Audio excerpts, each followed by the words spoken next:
안녕하세요. 여러분 수익 상승에 도움을 드리고 싶은 헬퍼입니다. 금일 영상은 유동성 분석 영상이고요. 그리고 일단 진행 순서 같은 경우에는 일단 이 M1하고 M2 그리고 초과지급 준비금, 미재무부 일반 계정, 연준 총 자산에 대해서 조금 지표들 업데이트 된 거 먼저 말씀드리고요. 그 다음에는 제가 유동성 단계에 대해서 원래 설명을 드리고 이 M1하고 M2 이런 초과지급 준비금 이런 계정들이 어떤 건지 조금 설명을 매주마다 드렸었는데 내용이 조금 반복되는 내용인 것 같아서 제가 따로 유동성 분석 영상을 보는 법 영상을 조금 찍었습니다. 검은 색깔 조금 썸네일 참조해 주시면 될 것 같고요. 일단 간단하게 지표 먼저 업데이트 해 드린 다음에 그 다음에 이제 저번 주에도 영상 말씀드렸던 이제 MMT 이론자들 이제 옐런 현 재무장관하고 뭐 펄 크루그먼 이제 그런 박사님들하고 그 다음에는 이제 VS 해서 현재 약간 돈을 이렇게 풀게 되면 인플레이션이 조금 발생할 수 있다고 하는 그런 의견인 이제 지금 전 재무장관인 이제 서머스랑 이제 뭐 저도 이제 그쪽 의견이어서 그쪽 의견에 대해서 조금 더 이제 추가적으로 설명을 해드리도록 하겠습니다. 일단 조금 양해 말씀을 드리면 일단 제가 뭐 저번 마감 시황 때도 설명을 드렸지만 제가 지금 조금 약간 기관지가 좋지가 않아가지고 제가 좀 말을 할 때 이렇게 숨이 차거든요. 제가 폐가 조금 원래 좋지가 않아서 그 부분은 좀 양해 부탁드리고요. 제가 아마 찍다가 이렇게 조금 말을 느리게 할 수도 있고요. 숨이 조금 차는 게 있어서 아니면 기침을 조금 할 수도 있는 거 좀 먼저 양해를 구하도록 하겠습니다. 일단 지표 업데이트부터 드리면 M1하고 M2가 뭐 저번 영상하고 조금 뭔가 많이 달라진 걸 보실 수가 있을 것 같고요. 이 부분은 조금 설명이 길어질 것 같아서 제가 조금 이따 설명을 드리도록 하고요. 초과 지급 준비금 같은 경우에는 일단 지금 계속 상승을 하고 있습니다. 연방준비은행이 이제 800억 달러 이제 국고채 매입 계속 월마다 해주고 있고 MBS도 400억 달러 이제 계속 매입을 하고 있는 양적 완화의 영향도 있고요. 이 미 재무부 일반 계정이 이제 TGA가 지금 계속 감소를 하고 있는데 미국이 이제 재정 정책을 하면서 이제 이렇게 사람들에게 돈을 이렇게 나눠주거나 이제 투자를 하고 있는 게 바로 이제 다 시중으로 돈이 들어가기보다는 일단 지금 통장에 계속 쌓이고 있다는 것을 의미를 합니다. 조금 이따 더 자세히 설명드리도록 하고요. 연준 총 자산은 일단 계속해서 양적 완화 아까 말씀드린 MBS랑 국채 매입하면서 계속해서 증가를 하고 있습니다. 지금 뭐 거의 7.7조 달러까지도 증가를 한 상태이고요. 우선 M1하고 M2가 상당히 조금 뭔가 값이 달라지신 걸 보실 수가 있는데요. 이게 이제 잠시만요. 저번에 했던 이제 자료인데 이 자료랑 조금 상당히 뭔가 차이가 나는 것을 보실 수가 있습니다. 이게 왜 차이가 나는지 저도 일단 제가 이 M1하고 M2 같은 경우에는 이 세인트 루이스 연방준비은행에서 가져오거든요. 근데 여기 같은 게 이제 페드인데 제가 이제 가져오는데 왜 달라졌는지 보면 이제 머니스탁 매저를 해가지고 이 지표가 조금 바뀌었다고 공시가 왔더라고요. 그래서 뭐가 바뀌었는지 한번 보시면은 그냥 일단 그림을 먼저 한번 보시면은 이 파란색 선이 이제 기존의 M1 차트고요. 이제 이 검은색 다트라고 해야 될까요? 이제 이 점선으로 돼 있는 선이 이제 M2가 M1이 이제 바뀐 겁니다. 여기서 M1이 급증한 것을 보실 수가 있고요. 뭐 M2는 전에나 지금이나 일단 변동이 없는데 M1이 이렇게 갑자기 이렇게 가다가 5월 달부터 급증을 하시는 것을 볼 수 있습니다. 이게 기준이 바뀌었는데요. 여기 보시면 나와 있는데 뭐 이게 저축하는 이제 예금에 대해서는 원래 M1에 포함이 안 됐었거든요. 이 저축하는 예금에 대해서는 은행에 대해서. 근데 그 은행의 저축 예금에 대해서 지급 준비율을 이제 0%로 아까 저 예전에 이제 말씀드렸었잖아요.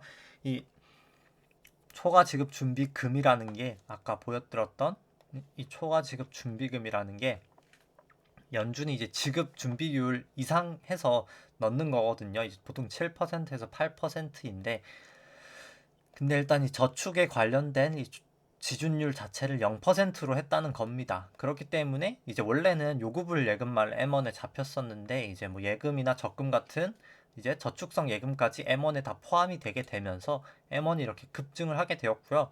이렇게 되면서 사실 조금 비교 가능성이 상당히 떨어져서 저도 조금 고민을 하고 있습니다. 일단 미국 조금금 이렇게 되면 M1하고 M2 증가량을 조금 보기 어렵지 않을까도 개인적으로 판단을 하고요. 제가 조금 일주일 정도 더 고민하고 연구해서 이거는 다음 영상에 말씀드리도록 하겠습니다. 일단 보시면은 뭐 상당히 갑자기 M1이 이렇게 증가한 것을 보실 수가 있고요. 뭐 이것은 일단 뭐 데이터 기준이 바뀐 거여서 일단 조금 지금은 조금 유용하지 않는 상태가 돼버린 것 같긴 합니다. 뭐 다행히 일단 뭐 한국이나 미국은 그대로기 때문에 일단 오히려 다음에 이제 설명드릴 때는 아무래도 한국하고 중국 중심으로 오히려 설명을 드려야 되나 하는 생각도 있고요.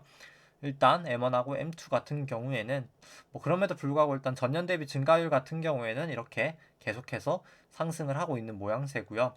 일단 제가 이거는 다음 주에 조금 더 자세하게 제가 설명을 드리도록 하겠습니다. 그 다음엔 일단 초과 지급 준비금이랑 이 미 재무부의 일반 계정이 지금 가장 중요한 내용인데요. 보시면은 이제 미국이 재정 정책을 트럼프 대통령 시절에 0.9조 달러를 통과시켰고요. 지금 바이든 대통령 때도 지금 1.9조 달러가 지금 통과가 된 상태인데 일단 그 재정 정책이 다 집행이 되면서 이렇게 하락을 하고 있습니다. 미 재무부 일반 계정이 뭔지 조금 궁금하시면 제가 올려드린 유동성 분석 영상 보는 법을 먼저 보시고 오시는 것을 추천을 드리고요.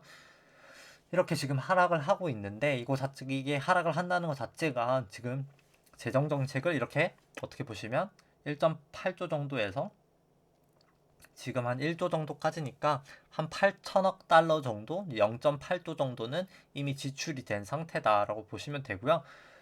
돈이 이렇게 재정 지출이 많이 됐음에도 불구하고 근데 지금 그 돈들이 다 고스란히 은행 통장에 이 초과 지급 준비금이 증가하는 걸 봤을 때는 거의 쌓여가고 있다라고 보셔도 될 것 같습니다.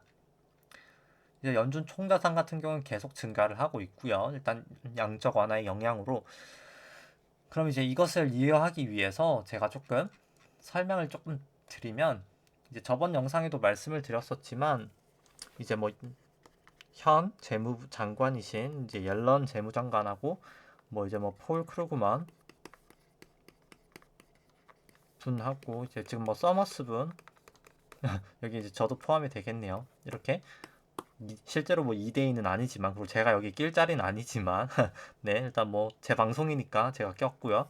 일단 설명을 드리면은 일단 이쪽 부분이 이제 MMT 이론자들이라고 하면 될 것 같고요. 뭐 이쪽은 뭐 정확하게는 아니지만 뭐 화폐 수량설에 더 가깝다라고 할 수 있을 것 같습니다. 일단 이 MMT가 뭔지 설명을 드리면 이 약자가 모던 머니터리 티어리라고 해서 현대 통화 이론이라고 하고요. 일단 어떤 건지 일단 MMT가 조금 중요하기 때문에 먼저 설명을 드리면 일단 뭐 근본적인 이 이론의 뒷받침은 과도한 인플레이션이 없다고 하면은 경기 부양을 위해서 계속 통화 정책을 사용해야 된다. 결국 과도한 인플레이션이 발생하지 않는다는 가정하에서는 일단 이 돈을 계속 뭐 찍어야 된다라는 이제 논리라고 생각하시면 됩니다. 근데 이제 그럼 왜 이 이론자들은 과도한 인플레이션이 발생하지 않는다고 일단 믿거든요. 통화를 찍어도 왜 그럼 안 발생을 하지 않을까에 대해서 한번 생각을 해보도록 하겠습니다. 일단 한국과 미국이 있다고 생각해보죠. 실제로 한국하고 미국의 지금 거래 관계고요.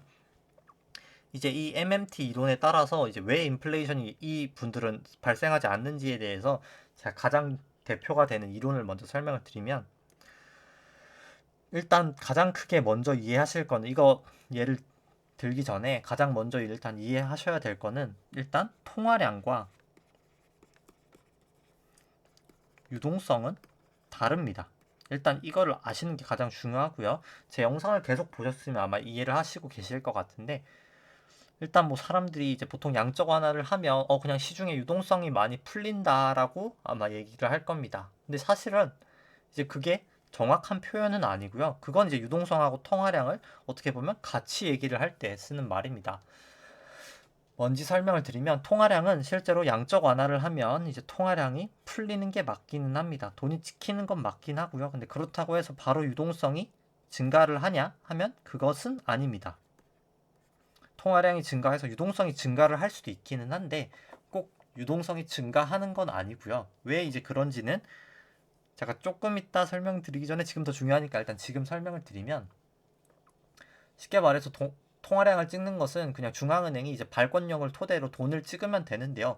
왜 그게 유동성으로 바로 곧바로 흘러가지 않는지 이제 제가 초과지급 준비금으로 항상 이제 말씀을 드렸었는데, 잠시만요. 네, 보시면은 중앙은행이 이렇게 이제 과거 거로 사실 데이터로 좀 보여드리도록 하겠습니다. 최근 게 지금 M1 값이 조금 많이 왜곡이 되어 있기 때문에 과거 값으로 한번 보시면은, 잠시만요. 이제 2008년도 데이터로 한번 보시면은 이렇게 M1하고 M2 증가로 이렇게 증가한다는 것 자체가 돈이 많이 찍혔다는 거거든요. 이제 통화량이 많이 찍혔다는 건데, 이제 이거는 이제 통화량이 많이 증가했다라는 것은 이제 눈으로 정확하게 이 M1하고 M2 증가를 보시면서 이제 보실 수가 있는데, 이 초과지급 준비금이 그때 같이 늘어버리거든요. 이제 이게 뭘 뜻하냐는 것을 말씀을 드리면, 통화량은 이렇게 늘었지만 시중의 유동성이 풀리지 않고 다 통장으로 들어갔다는 내용입니다. 이게 초과지급 준비금이 결국 통장에 돈이 얼마나 쌓여 있는지 나타내는 말이거든요. 그렇기 때문에 시중의 통화량이 이제 많이 풀렸지만 그 풀린 통화량이 실제로는 다 유동성으로 이어지지 않고 그냥 통장에 잠들어졌다. 결국 이제 잠재적인 유동성은 증가한 게 맞지만 실제로 시중의 유동성이 풀린 건 아니다라고 생각을 하시면 될 것 같고요. 실제로 이제 2008년도부터 2015년까지 양적 완화를 했지만, 그래서 통장에 돈이 많이 쌓이고 통화량이 많이 증가를 했지만, 여기 통화량이 많이 증가했지만 실제로 돈들이 다 이 은행 잔고에 쌓이고 나서 이제 2015년부터 이렇게 유동성은 실제로 풀렸다라고 이해를 하시면 될 것 같습니다. 따라서 아까 말씀드린 것처럼 다시 그리면은 이제 일단 통화량이랑 유동성은 같지 않다 인 거고요. 일단 이분들은 이제 통화량이 증가해도 이 유동성이 증가하지 않는다 는 이론인데, 이제 그거를 좀 간단하게 설명드리면 지금 MNT 설명을 하고 있고요. 한국과 이제 미국이 있다고 생각을 해보겠습니다. 뭐 지금 현 상황하고도 똑같다고 생각하시면 되고요. 이제 미국이 이제 경기 부양을 위해서 돈을 엄청나게 찍었다고 생각을 해보죠. 돈을 찍어서 한 100억 달러가 추가적으로 좀 생겼다고 생각해 보겠습니다. 100억 달러가 원래는 실제로 미국이 전체 가지고 있던 달러가 100억 달러밖에 없었는데 2배를 찍어버려서 100억 달러가 또 생겼다고 해보겠습니다. 근데 이제 한국이 이제 반도체를 많이 팔죠. 우리나라가 이렇게 반도체를 이렇게 100억 달러치를 이제 물건 이제 반도체가 100억 달러치를 이제 팔면서 100억 달러치를 이제 팔면서 실제로 이제 미국이 100억 달러를 이렇게 주겠죠. 실제로 달러로. 근데 이렇게 주게 되면 그냥 돈이 이렇게 실제로 한국으로 가서 이 돈이 이제 글로벌하게 돈이 풀리게 되면 인플레이션이 발생하게 되는데, 이제 MMT 이론자들의 의견은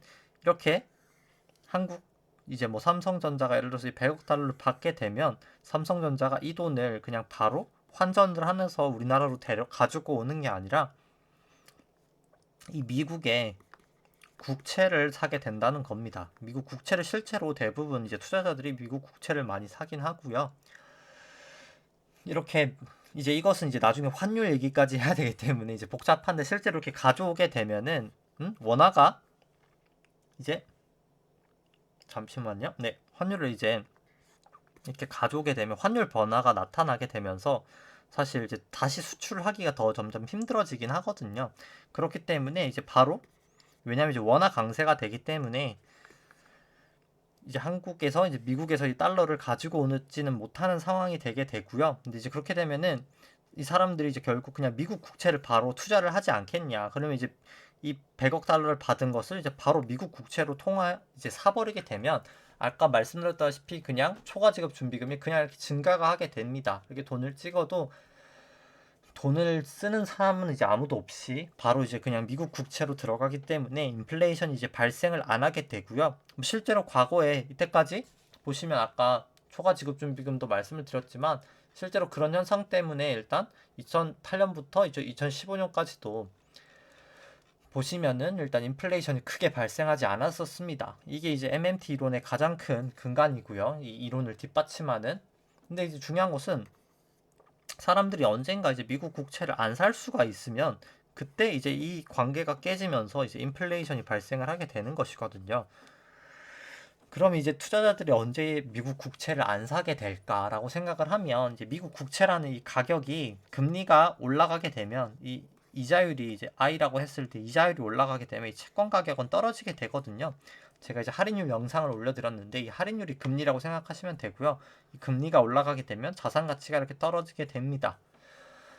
그렇기 때문에 시중 금리가 높아질 것으로 예상이 되게 되면 미국 국채에 아마 좀 투자되는 양이 적어지게 될 것 같고요. 이제 그렇게 됐을 때 인플레이션도 발생을 하고 그렇게 되면은 미국 국채를 사지 않기 때문에 수요와 공급에 의해서 미국 국채의 금리도 더 상승을 하면서 금리가 이렇게 두 가지 올라갈 요인이 발생하게 되면서 인플레이션과 금리 상승이 이제 발생하게 될 수 있다고 생각하는 게 이제 역의 저랑 이제 서머스 분의 의견인 겁니다. 일단 여기까지가 이제 그럼 MMT 이론이랑 이제 그 상반되는 이견을 일단 설명을 드렸고요. 일단 그 다음에 이제 설명드릴 게 다시 이제 과거 영상 이제 최근 영상 이제 업데이트된 거로 가시면은 이 미 재무부 일반 개정이 지금 아까도 말씀드렸지만 지금 재정 정책에 이렇게 계속 투자가 되고 있음에도 불구하고 지금 일단 돈이 자꾸 초과 지급 준비금으로 일단 가고 있는 것을 설명을 드리면 이 초과 지급 준비금이 결국 줄려고 한다는 것은 이렇게 초과 지급 준비금이 이렇게 하락을 할 수 있게 될 것은 지금 이렇게 재정 정책도 많이 풀고 하는데 사람들이 결국 돈을 안 쓴다는 거거든요. 그렇기 때문에 결국 통화량은 늘고 유동성은 그냥 지금 가만히 있는 상태인 겁니다. 그렇게 많이 풀리진 않고 잠재적으로 이제 풀릴 수 있는 양은 엄청나게 늘어난 게 맞는데 이제 돈 자체가 일단 유통이 안 되고 있는 상황이라고 보시면 될 것 같고요. 결국 이 돈이 그럼 언제 유통이 될까? 그때 이제 유동성이 증가하게 되면서 금리는 이제 더 급등을 하게 될 것이고요. 이때 이제 미국의 기준금리도 단기금리죠. 이 부분은 단기금리인 미국 기준금리도 아마 인상이 되게 될 겁니다. 요 위에 말씀드렸던 금리는 장기금리고요. 이제 왜 이런 현상이 나타나는지 말씀을 드리면 일단 지금 유동성을 이렇게 쓰지 않고 있는 것은 당연히 불확실성이 크기 때문입니다. 아직 뭐 코로나가 확실히 없어진 것도 아니고 사람들이 경기에 대해서 긍정적으로 보고 있는 것은 사실이지만 미국 GDP 성장률도 페드는 6.5%를 보고 있죠. 높게 성장하는 것을 보고 있는 것은 사실인데 중요한 것은 아직 뭐 실제로 우리가 체감할 정도로 경기가 회복된 것은 아니기 때문에 사람들이 불안한다는 겁니다. 결국에 아직까지는 불안해서 이 투자를 안 한다는 거고요. 근데 중요한 것은 사람들이 언젠가는 이제 경기가 좋아지는 게 맞는가 보네 라고 하는 순간 이제 정말 뭐 소위 언론에서 말하는 이제 보복 소비들이 나타나게 되면 그때 이제 이 초과지급 준비금이 이제 하락을 하게 될 것입니다. 그때가 이제 뭐 적금을 들었던지 예금을 들었던 돈들이 다 실제로 투자로 이제 이어지면서 감소를 하게 될 것이고요. 투자가 증가하게 될 것이고요. 또 이 당시에 이제 나타나는 행동들이 사람들이 대출을 많이 받게 될 것입니다. 지금 이제 금리가 뭐 미국 같은 경우에는 이제 이게 금리 퍼센트라고 생각하시면 되고 이게 만기라고 생각하면 커브가 이렇게 돼 있거든요. 단기 금리 같은 경우에는 뭐 0.2% 정도인데 뭐 30년물 같은 경우에는 2%, 한 2.3 정도 되는 거로 기억하고요. 뭐 10년물 같은 경우에는 한 1.6에서 1.7 정도 되는데 그냥 간단하게만 생각하면 지금 단기 금리를 차입한 다음에 장기 금리 구간에 투자를 하거나 아니면 주식에 투자하기에 뭐 딱 좋았던 상황이었습니다. 뭐 주식에 위험한 거 투자 안 하더라도 그냥 단기로 돈을 빌려서 장기로 투자만 해도 이 캐리를 먹을 수 있는 단계고요. 사람들이 현재는 이제 약간 경기가 불확실하다는 이유로 이 단기 금리를 빌려서 장기 금리에다가 투자를 못하고 뭐 주식이나 부동산에 많이는 투자를 못하고 있지만 결국에 이제 경기에 대해서 확신이 생긴다고 하면은 이 대출 수요가 정말 어마어마하게 급증을 하게 될 것이고요. 그때 이제 이, 이 사실 초과 지급 준비금이 어떻게 보면 상업은행들이 이제 은행들이 보유한 현금이라고 생각하시면 되는데 은행들이 보유한 이 현금이 급감을 하게 될 것입니다. 그럼 그때 이제 유동성이 풀리면서 금리도 올라가게 되고 이제 대출을 어떻게 보면 정부에서는 너무 급등을 하게 되면은 경기가 사실 보시면은 이제 정부가 원하는 경기 상승률이 뭐 예를 들어서 뭐 미국이 한 4%라고 생각을 해보죠. 근데 너무 경기가 순간적으로 급등을 해도 나중에 급락이 나타나기 때문에 정부가 바라는 것이 아닙니다. 정부는 완만한 4%에서 5% 이런 상승을 원하고요. 그렇기 때문에 갑자기 대출이 이렇게 증가되게 되면 그 대출을 억제하기 위해서 기준금리를 인상할 수밖에 없습니다. 기준금리를 보시면은 이 초과지급준비금이 이렇게 떨어지는 2015년도부터 미국이 기준금리를 이렇게 인상을 하게 됩니다. 떨어지는 것은 보시면 이제 2014년 사실 한 10월부터 이제 떨어지기 시작하죠. 이제 그로부터 한 1년 뒤부터 중앙은행이 결국에는 이제 기준금리를 올릴 수밖에 없는 상황이 되게 됩니다. 이 돈들이 사실 이때 기준금리를 만약에 이렇게 올리지 않았다고 한다면 이 초과지급 준비금은 더 가파르게 하락을 했을 것이거든요. 그렇기 때문에 경기가 이렇게 완만하게 떨어질 수 있게 중앙은행이 이제 기준금리를 인상을 했다라고 보시면 될 것 같고요. 그렇기 때문에 제가 저번 주 금요일 날 마감 시황 때 파월 의장이 말씀을 주셨지만 경기가 좋아지면 기준금리를 올릴 수 있다가 아니라 기준금리를 올릴 수밖에 없어진다로 사실 귀결이 되게 됩니다. 근데 중요한 것은 이번에 풀린 돈이 워낙 많죠. 이제 풀린 돈이 정말 역대급으로 많습니다. 그렇기 때문에 이 대출 수요가 확실하게 늘어나고 사람들이 투자가 늘어나게 된다면 이 돈이 정말 급속도로 떨어질 것이거든요. 왜냐하면 지금 재정정책까지 함께 쓰고 있기 때문에.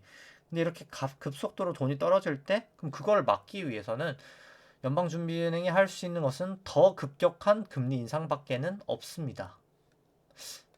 그렇기 때문에 과연 기준금리 인상을 이때보다도 훨씬 더 가파르게 그리고 더 빠르게 할 수밖에 없다는 것인데요. 뭐 그때 사실 이제 어떻게 될 것인가 경기가 이제 그게 사실 제일 관건일 것 같긴 합니다. 일단 그게 제일 관건일 것 같고요. 일단 지금 그렇기 때문에 제가 봤을 때 실제로 재무부 일반 계정이 이렇게 감소를 하면서 인플레이션이 발생하지 않을까라고 생각을 하는 사람들이 많지만 실제로 일단 초과 지급 준비금이 쌓이고 있기 때문에 저는 단기적으로는 일단 인플레이션이 당연히 유가가 이제 많이 올랐던 작년에 워낙 낮았었죠. 뭐 마이너스까지 더 가고 뭐 거의 15달러 수준이었기 때문에 그 15달러 수준이었던 거에 워낙 이제 낮았기 때문에 기저효과로 물가가 이제 반짝이는 있을 수 있겠지만 이 초과지급 준비금이 떨어지기 전까지는 실질적으로 물가나 이제 그런 경제 지표가 생각보다는 조금 덜 나올 수 있다는 리스크는 있을 것 같고요. 일단 뭐 이건 정말 완전히 소설이지만 뭐 그렇기 때문에 일단 조금 단기적인 하락은 있을 수 있다고 봅니다. 근데 이제 그 단기적인 하락 이후에 일단 이 초과지급 준비금이 대규모로 이제 풀릴 때가 저는 이제 관건일 것 같고요. 그때 이제 과연 기준금리를 얼마나 빠르게 올릴 것인가가 이제 사실 관건일 것 같습니다. 일단 정말 가파르게 기준금리를 인상하게 되면 정말 이제 증시에 약간 좀 큰 충격이 올 수도 있을 것 같고요. 일단 한 번도 가지 않은 길이기 때문에 제가 섣부른 예측은 할 수는 없지만 일단 적어도 물가 상승률이 그 당시에는 정말 엄청나지 않을까. 저는 뭐 4%에서 5% 정도의 물가도 조금 지속적으로 이 당시에는 초과제국 준비금이 이렇게 줄어들 때는 나타날 수 있지 않을까라고 보고 있습니다.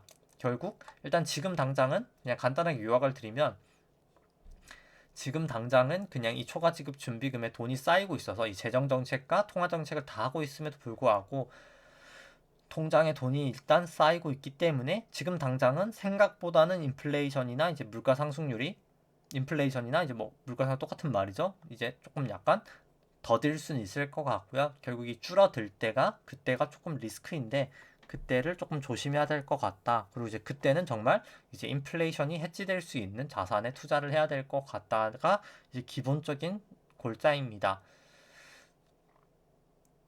그 다음에 이제 뭐 거의 이제 말씀을 다 드린 것 같은데요.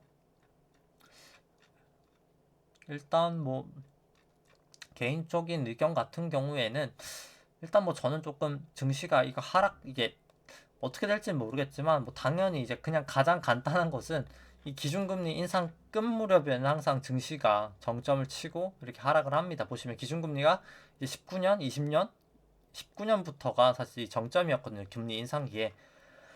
보시면 이 정점기에 일단 뭐 단기적으로는 조금 상승이 있었지만 뭐 코로나가 떠지면서 이렇게 하락을 했었고요. 뭐 사실 코로나가 아니더라도 아마도 하락을 했었을 것이라고는 개인적으로 생각을 합니다.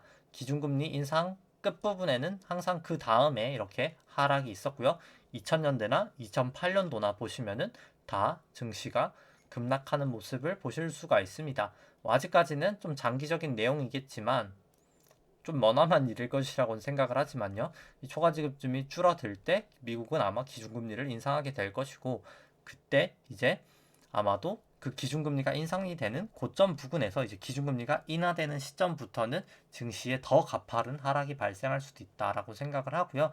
이번에는 과거와 다르게 과거에는 이 기준금리가 올라갈 때 오히려 사실 증시가 더 올랐었거든요. 왜냐면 이 증시가 오른 게 이 초과지급 준비금이 이제 떨어지게 되면서 실제로 이제 통화량에서 원래 유동성으로 제가 바로 넘어가는 건 아니지만 이렇게 되면 이제 이렇게 내려간다는 것 자체가 유동성이 더 풀린다는 말이거든요. 그렇기 때문에 이 유동성이 풀리면서 실제로는 증시가 보통은 더 기준금리가 올라갈 때는 상승을 하게 됩니다. 이제 기준금리가 정점을 치고 나서 이제 하락하게 될 것인데요. 이제 이번에는 이제 조금 우려가 되는 게 과연 이전처럼 그냥 기준금리가 다시 올라가면서 이 초과지급금이 줄면서 기준금리도 올라가고 증시도 올라가는 결과가 나타날지, 아니면 이 초과지급준비금이 너무 가파르게 이제 하락을 하게 되면서 너무 많이 풀렸기 때문에 그때 이제 조금 증시가 오히려 같이 급락을 할지 조금 지켜봐야 될 것 같기는 합니다. 일단 한 번도 가보지 않는 길이라서 저도 이제 확실하게는 말씀을 못 드리겠고요. 일단 뭐 저 같은 경우에는 일단 이번에는 과거와는 다르게 아마도 조금 단기적으로는 조금 상승할 수 있을 거라고 생각하는데, 이렇게 떨어질 때 그러다가 조금 증시가 좀 크게 조정을 보일 수 있지 않을까. 아무래도 금리가 너무 가파르게 상승을 하면 이제 기존 대비해서는 이제 기존에는 분기마다 조금 올렸던 상황이 있었었는데 그때보다 훨씬 더 인상 속도가 가파르지 않을까. 그렇기 때문에 이번에는 올라가는 이 상황에서도 유동성은 풀리지만 증시가 조금 하락할 수 있는 가능성은 열어둬야 되지 않을까라고는 보고 있습니다. 일단 뭐 계속해서 이제 매주 조금 지켜봐야 될 것 같고요. 일단 그렇게 됐을 때는 이 초과지급 준비금이 이렇게 하락하게 될 때는 이 연준의 총 자산도 이렇게 하락을 하게 됩니다. 그 부분을 또 설명을 안 드렸었네요. 이제 보시면은 이 초과지급 준비금에 대해서 조금 자세하게 설명을 드리면, 일단 이 초과지급 준비금이 또 연방준비은행의 이 자산 부채 자본을 구조에 이제 영향을 미치게 되는데요. 이 페드 연방준비은행의 이제 BS 재무상태표라고 생각해 보겠습니다. 여기가 이제 자산이고요. 여기가 이제 부채, 여기가 이제 자본인데요. 이 자본은 영향을 받지 않는다고 생각을 하시면 될 것 같고요. 이제 크게는 움직이지 않기 때문에 이제 양적 완화를 막 계속 하고 있다는 것 자체가 이 채권을 산다는 말이거든요. 뭐 그렇기 때문에 뭐 자산으로 채권을 산 게 한 1000억 달러 정도 있다고 생각을 해 보겠습니다. 근데 이 부채가 구성이 되는 게 가장 큰 게 이제 아까 요 초과지급 준비금이랑 이 초과지급 준비금이랑 이제 지준이라고만 쓰겠습니다. 이 지준하고 TGA거든요. 이게 이제 TGA고요. TGA도 있는데 뭐 사실 TGA는 보통은 크지 않아서 그냥 생략을 시키도록 하고요. 여기에 이제 이제 영레포라고 해서 리버스, 잠시만요. 리버스 레포라는 게 이렇게 두 가지가 좀 큰 게 있는데, 일단 뭐 예를 들어서 초과지급 준비금이 이제 800억 달러로 조달이 되었고, 이 부채 쪽에서 이 리버스 레포가 300억 달러가 이제 조달이 되었다고 생각을 해보면, 일단 뭐 1000억이기 때문에 대차가 같아서 아무 상관이 없습니다. 근데 중요한 것은 이 초과지급 준비금이 이렇게 떨어지게 되면 뭐 극단적으로 얘가 많이 떨어져서 한 100억 달러만 남아있다고 생각해보죠. 100억 달러만 남아있으면 이 자산을 유지하기 위해서는 이 리버스 레포가 900억 달러까지 증가시켜야 되는 말이거든요. 근데 이 리버스 레포 자체로 이 초과지급 준비금까지 이 떨어지는 것까지 유지를 할 수가 없습니다. 사실상. 왜냐면 시중에 이렇게 돈을 만약에 이 리버스 레포를 900억 달러까지 하게 되면 이 단기 금리가 또 상승을 하게 되거든요. 상승을 해줘야 시켜야 되거든요. 그러면 결국 그냥 또 기준금리를 올릴 수밖에 없는 상황이 되게 됩니다. 결국 초과지급 준비금이 이렇게 하락을 하게 되면 이 부채 구조를 보시던지, 아니면 이게 대출이 제가 많이 나가서 이 대출을 잡아야 된다고 했었죠. 대출을 잡는 이유던지, 이 두 가지 다 이유를 토대로 결국에는 기준금리를 인상을 할 수밖에 없는 상황이 나타나게 됩니다. 따라서 일단 뭐 그렇게 됐을 때는 이 연준 총 자산도 이제 하락을 하게 될 것이고요. 이제 그게 보통 테이퍼링이라고 표현을 하게 되는데 뭐 여러 가지로 이제 사실 증시에 대해서 조금 안 좋게 보는 의견이 많아지지 않을까 생각을 합니다. 실제로 테이퍼링 같은 경우에 증시에 꼭 안 좋은 것만은 아니긴 합니다. 완만한 테이퍼링은 2015년부터 보시겠지만 이 초과지급준비금이 준다는 것 자체가 사실 유동성이 풀린다는 거여서 이때 이렇게 금리 인상기에 실제로 증시가 더 많이 상승을 하였고요. 그래서 뭐 무조건 안 좋은 건 아니고 솔직히 개인적으로 더 좋은 것이라고 생각을 하는데 뭐 계속 말씀드리지만 이번에는 너무 가파르게 빨리 증가한 게 조금 뭐 문제기는 합니다. 뭐 계속 제가 조금 애매하게 말씀을 드리지만 일단 가면서 이거는 조금 지켜봐야 될 것인 것 같고요. 결국에 아마도 제가 코스피에서 계속 파동을 말씀드릴 때 3파라고 말씀을 드리잖아요. 이게 미국 같은 경우에는 지금 파동이 이제 1, 2, 3, 4, 5가 전 다 왔다고 생각하는데 2009년도 바닥부터 2021년도까지 이제 1파, 2파, 3파, 4파, 5파가 다 왔다고 생각하는데 그래서 아마도 저는 이 초과지급좀 아마 줄기 전에가 개인적으로 이렇게 1, 2, 4, A, B, C로 큰 좀 비파 조정이 있을 것 같고요. 2파 조정이 있을 것 같고요. 아마도 이 초과지급준비금이 조금 줄어들 때 그때 뭐 3파가 있을 수도 있을지 않을까라고도 생각을 하고 아니면 이 떨어지는 이때까지도 그냥 너무 물가가 많이 상승해서 2파 조정이 있을 수도 있고 그 다음에 이제 이 돈이 결국 시장이 조금 안정이 될 때 다시 통화정책을 조금 더 쓸 때 3파가 올 수 있지 않을까? 지금은 일단 두 가지 의견을 다 생각해 보고 있습니다. 아직은 조금 머나먼 미리기 때문에 일단 지금은 그냥 시나리오만 좀 생각을 해보고 있고요. 일단 조금 가면서 계속 말씀드리지만 일단 가면서 조금 지켜봐야 되지 않을까 싶습니다. 일단 오늘 영상은 제가 여기까지 찍도록 하고요. 그리고 이제 제가 그때 말씀드렸을 때 그때 은행주 제가 막 말씀을 드렸었잖아요. 제가 은행주가 왜 좋은지 말씀을 드렸던 게 이렇게 실제로 경기가 나중에 좋아질 때 이렇게 대출이 증가하게 될 것이고요. 그때 아까 말씀드렸다시피 이 금리를 단기 금리를 차입해서 장기 금리로 투자하려는 사람이 많아지다 보면 이 단기 금리가 많이 급등을 하게 됩니다. 보통 은행들 이제 예대 마진할 때 중요한 게 단기 금리이기 때문에 단기 금리가 이렇게 상승하면 은행들이 조금 그 NIM이라고 하죠. 이제 Net Interest Margin에서 예대 마진 자체가 올라지게 되고요. 그때 이제 은행주 주가도 많이 이제 상승하게 될 것이라고 생각합니다. 결국 NIM도 오르고 대출도 증가하면서 당연히 그렇게 되면 주가가 상승할 수밖에 없을 거라고는 생각을 합니다. 개인적으로 이제 그런 컨셉으로 은행주도 조금 괜찮지 않을까라고 말씀을 드렸었고요. 일단 은행주 그리고 개인적으로 지금 그냥 림이라는 밸류에이션 모델로 보더라도 일단 가치가 좀 싸기 때문에 중장기적인 관점으로 조금 투자를 하신다면 은행 쪽 섹터도 괜찮지 않을까라고 말씀을 드리면서 오늘 방송은 여기까지 하도록 하겠습니다. 네, 좋아요와 구독 누르시면 감사하겠습니다. 이상입니다.